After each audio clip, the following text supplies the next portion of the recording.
হঠাৎ করেই মনে হচ্ছে যে বিএনপির রাজনীতিতে ইউটার্ন, প্রায় 360 ডিগ্রি উল্টে যাচ্ছে বিএনপি। কঠিন পরিস্থিতিতে পড়ে জনগণের সমালোচনায় বিদ্ধ হয়ে বিএনপি জামাত শিবিরের লাইনে আসছে, সঠিক লাইনে আসছে মনে হচ্ছে এটা।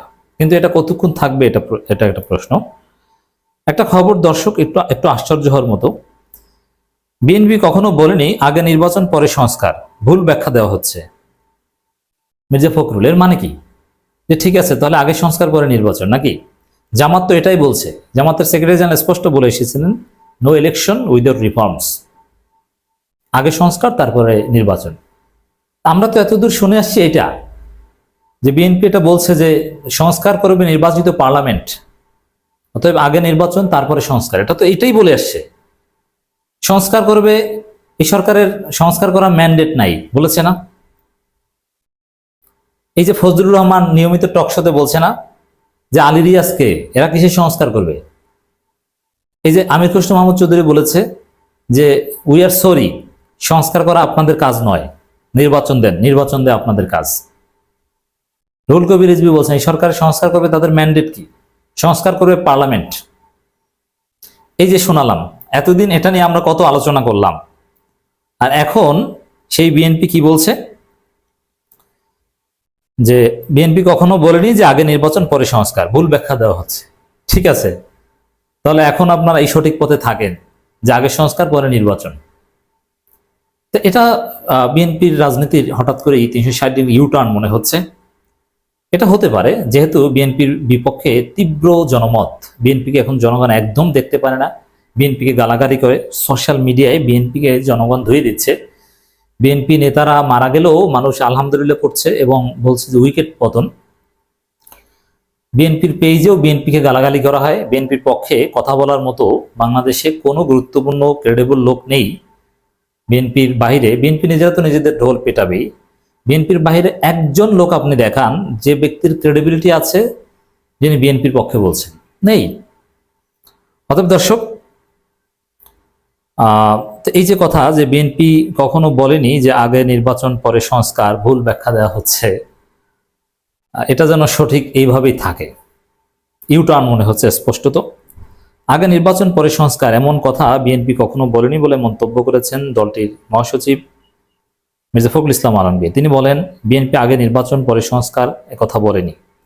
এটা যদি কেউ বলে থাকে তাহলে ভুল ব্যাখ্যা দেওয়া হচ্ছে। দেখেন, সবাই নাকি এখন বিএনপির বিরুদ্ধে, এই সরকার বিএনপির বিরুদ্ধে, সরকার উপদেষ্টারা বিএনপির বিরুদ্ধে, সোশ্যাল মিডিয়া নাকি বিএনপির বিরুদ্ধে, সোশ্যাল মিডিয়া নাকি বিএনপিকে গালাগালি করে শেষ করে ফেলা হচ্ছে। কেন ভাই, আপনাদের লোক নাই?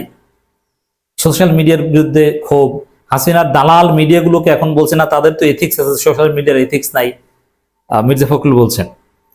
মানে সব জায়গায় হতাশা, তাদের পক্ষে কেউ নেই। এখন আবার বলছে ভুল ব্যাখ্যা দেওয়া হচ্ছে। ঠিক আছে, আপনারা লাইনে থাকেন। জনগণকে নাকি বিভ্রান্ত করা হচ্ছে, তাহলে জনগণকে বলেন যে আমরা সংস্কার শেষে নির্বাচন চাই, এটা বলে দিন। আমরা বলেছি নির্বাচনে অবাধ সুষ্ঠু করতে ন্যূনতম যে সংস্কার প্রয়োজন সেটা করতে হবে, কারণ এই সংস্কার প্রথম দাবি ছিল বিএনপির। না, মির্জা ফখরুল তো বলেছে এই কোনো সংস্কার মানবেই না। আর সংস্কারের দাবি ছিল বিএনপির, সেটা কোন সংস্কার? সেটা তো 31 দফা। সে 31 দফা তো ইনভ্যালিড, সেটা তো আর এই সরকার এটা নিয়ে কাজ করছে না। বিএনপিকে টার্গেট করা হচ্ছে দাবি করে মহাসচিব বলেন। সামাজিক যোগাযোগ মাধ্যমে বিএনপিকে টার্গেট করে প্রচারণা করা হচ্ছে যে বিএনপি আগে নির্বাচন চায় তারপর সংস্কার চায়, অথবা সংস্কার চায় না নির্বাচন চায় না, যে একেবারে মিথ্যা। সত্য কথা এটাই যে বিএনপি কারচুপি নির্বাচন চায়, কোনো সংস্কার চায় না। সংস্কার হতে দিবেন এই ঘোষণা দিয়েছে, ডক্টর ইউনূসকে দাঁড়াতে দিবেন এই ঘোষণাই দিয়েছে, ডক্টর ইউনূসকে চলে যেতেও বলেছে, সবই বলেছে। এখন বিপদে পড়ে ধোলাই খেয়ে এখন আপনারা লাইনে আসছেন। তবে লাইনে থাকেন, লাইনে থাকলে সমস্যা নেই, আমরা চাই আপনারা লাইনে থাকেন।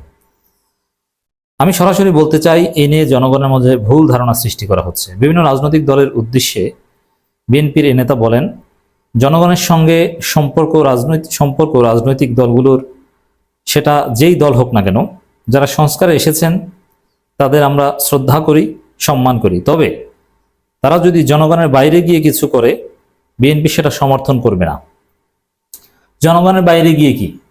জনগণের মতামত নিচ্ছে, জনগণ সবাই চাচ্ছে, মানে বিএনপির মনমতো না হলে তখন বলবেন জনগণের বাইরে, আর বিএনপির মনমতো হলে তখন বলবেন যে না এবার ঠিক আছে ভাই, এইটা ওই তালগাছটা আমার সালিসি, মানে এটা তো হবে না।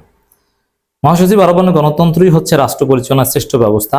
এখানে কোনো রাজনৈতিক দল কোন রাজনৈতিক দল ক্ষমতা আসার পর যদি স্বৈরাচার ওঠে তাহলে জনগণ তাদের বের করে দেয়, যার বাস্তব প্রমাণ আওয়ামী লীগ। তা আপনারাও আওয়ামী লীগের মতো পরিস্থিতিতে পড়ার জন্য রেডি হন, কারণ আপনাদের আচার আচরণ কথাবার্তা সবকিছু ওরকমই মনে হয়। যাই হোক দর্শক, এই যে কথা বিএনপির, যে বিএনপি কখনো আগে নির্বাচন পরে সংস্কারের কথা বলেনি, আমি তো প্রমাণ করে দিলাম। আর আপনারা যারা আমার দর্শক, আপনারা জানেন যে আমি এই বিষয়ে কত প্রতিবাদ করেছি যে বিএনপি সংস্কার চায় না। মির্জা আব্বাস, দুদু, আমির খুশরু মাহমুদ চৌধুরী এরা কত কিছু বলেছে, ফজলুর রহমান তো প্রতিনিয়ত গালাগালি করেন। অতএব দর্শক, বিএনপি রাজনীতিতে একটা 360 ডিগ্রি ইউটার্ন আমরা লক্ষ্য করছি। আমাদের সমালোচনার এটা একটা ফল হিসেবে আমরা এটা দেখতে চাই।